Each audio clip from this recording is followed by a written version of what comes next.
제가 예전에 어떤 크리스천들을 만난 적이 있었습니다. 여기 휴스턴에 온 지 얼마 안 되고 저희 둘째 딸이 이제 수술을 받은 지 얼마 되지도 않았었고 모든 것이 아직은 낯설고 학교 생활도 그렇게 쉽지는 않고 교회도 좀 힘들고 그랬었습니다. 처음에 어떤 미국인 저희 딸의 가족이 초대를 해서 자기 시아버지의 별장으로 렌치였었어요. 렌치. 당나귀 당근도 좀 많이 줄 수 있고 뭐 재밌는 곳이었습니다. 제가 잊혀지지 않는 건 뭐냐면 그 자매님이었는데 자매님이 저희 부부와 처음에 인사를 할 때 이렇게 꼭 껴안아 주면서 인사를 했었어요.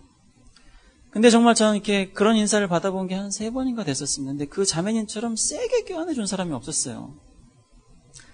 근데 좀 뭉클했었습니다. 제가 달라스에서 교회를 다닐 때 금요일마다 이제 교인들이 금요기 대회를 하면 마지막 순서가 이제 나와서 별로 사람이 많지 않았어요. 둥글게 이렇게 여기 앞에 나와서 한 사람씩 기도 제목을 얘기하고 뭐 한 번씩 이렇게 같이 그룹을 지어서 기도하는 시간이 있었는데 뭐 이제 인사도 하고 뭐 이렇게 했었습니다. 근데 어느 날 한날은 그 제 옆에 있는 은총이라고 기쁨이라고 저희 가온이랑 굉장히 친했던 1살 위인 오빠가 있었는데 그 부모님이 있었어요. 뭐 하여튼 분위기가 무르익고 그 부부가 있고 은총이 아빠 엄마가 있고 제 아내와 제가 있었습니다. 그 기쁨이 아빠가 목사님 저 오늘 한번 사모님 한번 안아봐도 될까요?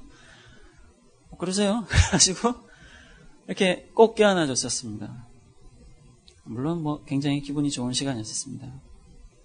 근데 여기 이제 바리새인 시몬이라는 사람이 예수님이 지금 넌 내가 들어올 때 쪽 하는 키스도 안 했지만 지금 이 여자는 내 발에 내가 오고 나서 지금까지 키스하는 걸 쉬지 않잖아 할 때 이 키스라는 거는요 쪽이 아니라 정말 열정적인 키스거든요. 그래서 왜 그 둘째 아들이 집을 나갔는데 멀리서 오는 걸 보고 아버지가 슬퍼가지고 가까이 가서 막 달려가서 목을 끌어안고 키스했다고 그랬잖아요. 성경에 보면은 그때의 키스는 정말 진한 키스거든요. 그리스도 자체가 달라요. 근데 그 키스를 지금 여자가 예수님께 이렇게 안겨서 잠깐 반갑습니다 하는 것도 아니고 무릎을 꿇고 울면서 발에다가 막 하고 있는 거예요. 거기에 비했을 때 너는 내가 처음에 왔을 때 밥 먹으러 오라고 하더니 인사 한 번 안 했었잖아 라고 예수님께서 하시는 거예요. 그런 시몬에게 또 예수님 얘기하십니다. 사실 너는 식사할 때 좀 존중할 수만 있다면 줄 수도 있는 발 씻을 물도 주지 않았지만 이 사람은 지금 자기가 울고 있는 그 눈물로 쉼없이 흘러내리는 눈물로 나를 적시고 있잖아. 아까 말씀드린 그 고대의 손님을 대접하는 예절 중에는요 기본적인 것 중에 아주 기본적인 것 중에 밥 먹을 때 좀 이렇게 씻을 수 있도록 도와주는 게 있었습니다. 우리나라 음식점의 기본적인 거 아주 기본적인 거가 물수건을 주는 거죠. 여름에는 아주 차갑게 해서 줍니다. 그래서 좀 딱딱하고 뻣뻣할 때도 있어요. 이렇게 비벼가지고 아주 시원하게 해주면 손님들이 좋아합니다. 겨울에는 좀 따뜻하죠, 수건이. 그런 걸 안 주면 이 음식점 진짜 불친절하다고 대번에 낙인 찍힙니다. 고대에는 좀 종교적인 이유가 있어가지고 예수님 시대에는요, 지금 바리새인들이 앉아있는데 이 사람들 틀림없이 손 씻고 발 씻고 자기 몸에 물 뿌리고 지금 앉아서 먹는 겁니다. 바리새인은 그렇게 안 하면 바리새인이 안 되거든요. 신앙생활 잘한다고 사람들이 인정해 주니까 자기도 떳떳하게 살려고 했던 이 시대의 바리새인이라면 그렇게 안 하고 밥 절대 안 먹거든요. 그러니까 공공연히 예수님을 욕했거든요. 예수님 제자들은 도대체 비위생적이라고 얘기하는 게 아니라 신앙생활을 그따위로 하냐고.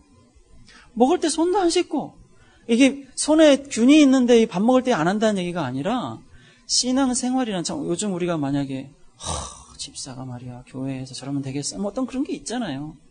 그런 차원에서 그 사람들이 얘기를 한 거면 이 시간 지금 바리새인들이 늘 하는 식으로 씻고 밥 먹어야 될 때 안 씻고 먹을 리가 없거든요. 근데 왜 예수님한테는 씻으라고 발을 씻으라고 그걸 안 줬냐고요. 그리고 그 올리브 기름이라는 게요, 감람유라는 게 그냥 밥 먹을 때 그냥 흔히 쓰는 거였거든요. 필수적인 음식. 그런 거 이렇게 머리에 부어준다는 거는 그렇게 대단한 게 아닙니다. 근데 이 여자는 굉장히 비싼 하루에 뭐 한 데나리온 정도 벌 수 있다면 어디에 보면은 뭐 300데나리온이라고 그래가지고 지금 여자가 붓고 있는 이 알라바스터라고 하는 그 길쭉하게 이렇게 이렇게 나와 있는 주전자처럼 생긴 것이지만 밀폐가 돼가지고 그걸 쓰려면 깨야 됩니다.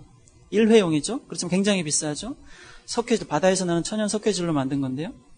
이걸 한번 사기 위해서 한 300데나리온 정도가 성경에 보면 어떤 여자가 돈을 필요로 했었거든요. 굉장히 정성을 다해서 이것을 처음엔 아마 머리에 부으려고 했던 게 아닐까 제 생각에. 근데 와서 보니까 발 쪽으로 갈 수밖에 없었고 이 여자는 그 발 앞에서 울었었고 그 발을 씻겨드렸고 거기에다가 차라리 발에다가 붓기를 했었다고요. 자, 어쨌든 시몬은 이 여자에 비해서 예수님에게 냉정한 게 분명했었어요. 여자가 왜 바리새인 시몬, 그 바리새인 시몬 집에 가면 난 정말 예수님을 만나러 가야 돼라고 생각할 수 있었는지. 그 이유 중에 하나는 예수님이 그 바리새인 집에 가면 틀림없이 홀대받을 거라는 걸 이 여자로서는 개인적으로 확신할 수 있었습니다. 그리고 이 여자의 판단이 틀리지 않았다는 것을 성경이 예수의 입으로 증명해줘요. 예수께서 비록 선생님 하는 사람의 앞에 있었어도, 예? 선생님 하는 사람 앞에 있었어도 입으로는 친절할 수 있었어도 실제로는 정말 요만큼의 친절도 줄 가치가 없다고 어쩌면 바리새인으로서 가진 이 사람의 자부심 앞에서 예수는 그냥 좀 괜찮은 사람 정도, 그 사람 뭐 좀 알고 있네 라는 정도의 취급을 받았을 따름이지 이 여자가 생각하는 만큼 특별한 사람으로서 예수는 대접을 받을 수 없었거든요. 어쩌면 선생님이라고 말하면서 자기의 교양 있는 태도를 유지할 수는 있었겠지만 그러나 마음속으로는 오늘 여기 40절에서 39절에서 보듯이 도대체 이 여자가 자기 발을 만지는데 왜 이 사람은 이대로 있나, 내가 선지자라고 생각했던 게 아니었었군 이라고 마음속으로 이 예수를 그냥 마음대로 생각할 수 있는 그냥 편안한 관계의 사람이었을 뿐입니다. 여러분, 예수께 대한 시몬의 이런 태도에는요, 보다 심오한 차원이 있는데요. 아니, 예수님이 손님으로 오셨는데 이렇게밖에 못해라는 어떤 그런 차원의 얘기가 아니라 예수님을 대하는 한 바리새인으로서 이 시몬이 예수께 대한 이런 홀대하는 태도에는 뭔가 심오한 차원의 어떤 의미가 있거든요. 그게 뭐냐면 이 겉보기에는 정말 짧고 쉬워 보이고 한번 처음부터 끝까지 읽으면 정말 특별한 여자네, 예수님은 이 여자에게 뭘 느끼셨을까 정도의 관심으로만 끝날 수 있는 이 얘기에서 사실은 앞 뒤에 있는 다른 이야기들과 이 이야기를 정말 잘 새끼를 꼬듯이 엮어가지고 우아한 화음을 들려줍니다. 한 이야기만 들을 때는 그 이야기만 들리지만 그 이야기의 주변과 만약에 잘 어울릴 수 있게 되면 성경은 우리한테 그 이야기와 그 다른 이야기를 함께 서라운드로, 스테레오로 들을 수 있게 해줘요.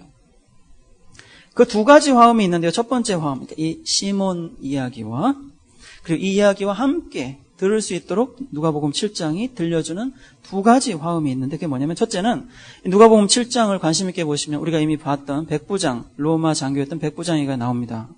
기억하시죠? 믿음에 대해서 처음으로 들었던 이야기 백부장. 이 100명의 부하, 한 80명 정도의 부하를 갖고 있던 로마 장교의 특징이 뭐였습니까? 그 사람의 믿음을 예수께서 어떤 믿음이라고 하셨죠?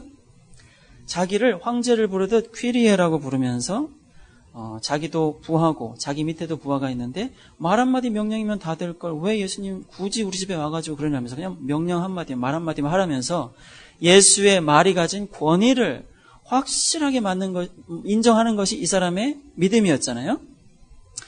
근데 이 백부장과 다르게 이 시몬이라는 사람은 어떤 사람이었냐면 예수의 말씀에 대해서 그다지 크게 권위를 느끼지 못하는 사람이었어요. 그럼 우리가 어떻게 알 수 있냐면 이 사람이 예수님이 자기 뒤에서 여자가 죄인인데 만지고 있을 때 실망하면서 마음속으로 하는 생각이 뭐냐면 이 사람이 선지자라면 그러거든요. 선지자가 뭐냐면 하나님 말씀을 가르쳐주는 사람이에요. 그래서 하나님의 이 보내심을 받고 사람들한테 찾아와서 하나님께서 여러분들한테 전하라고 하시기를 하면서 성경 말씀을 가르쳐주면서 여러분들이 지금 이렇게 신앙생활하는 것은 옳지 않습니다. 하나님께서 정말 우리한테 이렇게 살라고 하십니다 하면서 전해주는 사람이 선지자예요. 근데 이제 이 시몬이라는 사람이 예수를 초대한 이유는 선지자라고 믿었기 때문이었습니다. 선지자가 우리 집에 와서 식사하는 건 자기의 교양과 신앙적인 그 수준에서 볼 때 필요하고 기쁜 일이었거든요. 근데 이 순간 예수에 대해서 선지자가 아니었군이라고 하는 태도는 그냥 그런 줄 알았는데 아니었어라는 그 정도가 아니라 예수를 선지자라고 인정한 사람에 대접하는 태도가 그렇게 냉동히 있었다고요.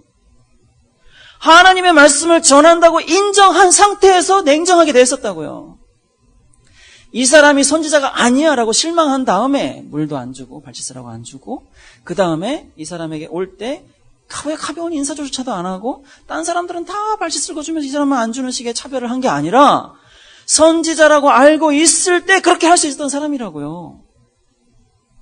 예수를 하나님께서 자기에게 하나님의 말씀을 전하도록 보낸 사람이라고 인정한 상태에서 예수를 그렇게 대접할 수 있는 사람이 시몬이었습니다. 그렇기 때문에 백부장과 이 시몬의 태도의 차이, 그것을 선지자인 예수께 대해서 이렇게 하나님의 말씀을 전하는 사람에 대해서 이렇게 소홀히 할 수 있다면 예수님, 저 같은 80명의 졸개들을 가진 군인도 말 한마디면 다 하는데 황제 같은 분이 그럴 필요 있습니까? 도대체 왜 이러십니까? 하는 사람과는 너무나 다르다는 화음을 우리한테 들려주면서 이 바리새인 시몬을 얘기해요. 두 번째 화음은 뭐냐면요. 33절을 보시면 7장 33절이요. 비유컨대 아이들이 장터에 앉아 서로 불러가라되 우리가 너희를 향하여 피례를 불어도 너희가 춤추지 않고 우리가 애곡을 하여도 너희가 울지 아니했도다 한 것 같도다. 세례 요한이 와서 떡도 먹지 아니하고 포도주도 마시지 아니하면 너희 말이 귀신이 들렸다 하더니 인자는 와서 먹고 마시면 너희 말이 보라 먹기를 탐하고 포도주를 즐기는 사람이요 세리와 죄인의 친구로다 하니, 이 말이 누구 말이냐면 바리새인들의 말이거든요. 그리고 나서 바로 다음에 이어지기를 어떤 바리새인이 예수님을 초청했다가 이렇게 홀대하더라라고 지금 얘기를 하는 겁니다. 바리새인 시몬이라는 사람은 예수님께서 지금 말씀하시듯이 아니 세례 요한이라는 설교자, 하나님 말씀을 전하는 사람이 왔을 때는 저런 미친놈이 있나 혼자서 광야에서 버럭버럭 소리를 지르면서 멀쩡하게 신앙생활 잘하고 있는 자기들한테 와가지고 이 못된 독사의 자식들하면 욕을 퍼부대고 그따위로 살아가지고 지옥에 어디 피할 것 같으냐면서 막 그러니까 자기들이 얼마나 신앙생활을 잘하는데 이런 미친놈이 다 있나 하면서 막 경멸했었거든요. 그러면서 밥도 안 먹고 저렇게 메뚜기나 잡아먹고 꿀이나 먹고 옷도 제대로 안 입고 저렇게 낙타 껍데기나 뒤집어 쓰고 있다고.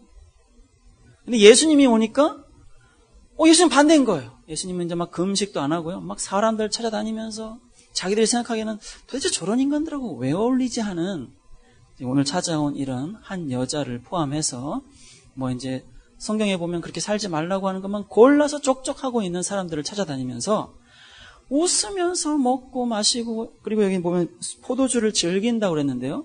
포도주 마신다고 안 그러고 포도주를 즐긴다는 말에는 실제로 이 사람들이 욕할 때는 포도주 참 좋아하는 사람이 이게 아니죠.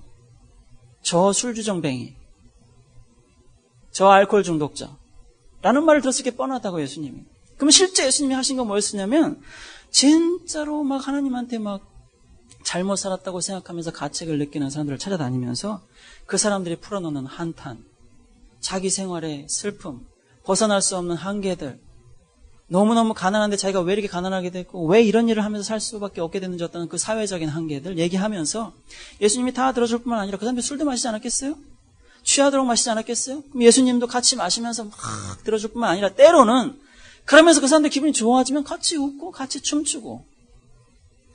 예수님 말씀이 그렇지 않습니까? 너희를 향하여 피리를 불어도 춤추지 않고 애곡을 해도 울지 않았다고 욕하는데 라는 이 예수의 말 속에는 자기가 실제로 하고 있는 피리 부는 죄인들이 있을 때 가서 같이 춤춰주고 울고 있는 죄인들이 있을 때 가서 같이 울어주고 하면서 술 마시고 취해서 그 사람들이 어쩔 줄 몰라서 막 그 밤을 꼴딱 새고 누워서 쓰러져 있을 때 아마도 예수님은 그 사람들과 같이 그 자리에 그대로 있었을 거라고요.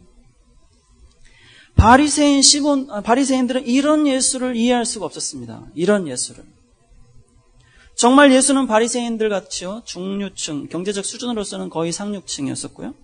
신앙적인 수준에 있어서는 비록 평신도이긴 했지만 대제사장 같은 사제들은 아니었었지만 그 사제들과 함께 어울리기도 하고 성경을 가르치는 선지자라면 자기 집에 와라 좀 할 수도 있을 만큼 평신도 수준으로서는 좀 높은 사람들에 속했었다고요. 예수는 기본적인 교육도 못 받았을 뿐만 아니라 사람들이 흔히 무시할 수 있었던 비천한 직업 중에 하나인 목수의 아들이고 또 목수였었고 갈릴리에서 고기나 잡는 무식쟁이들이나 어울리고 또 오늘 보는 이 여자